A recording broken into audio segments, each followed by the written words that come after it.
వారికి కళ్ళ ముందు కనిపించే దైవం అవుతుంది. లేదనుకునే అల్పులకి ఆమె కళ్ళు తెరిపిస్తుంది.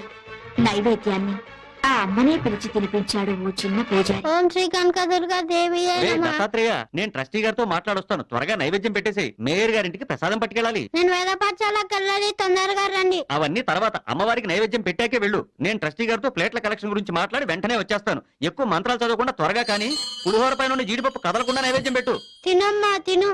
నేను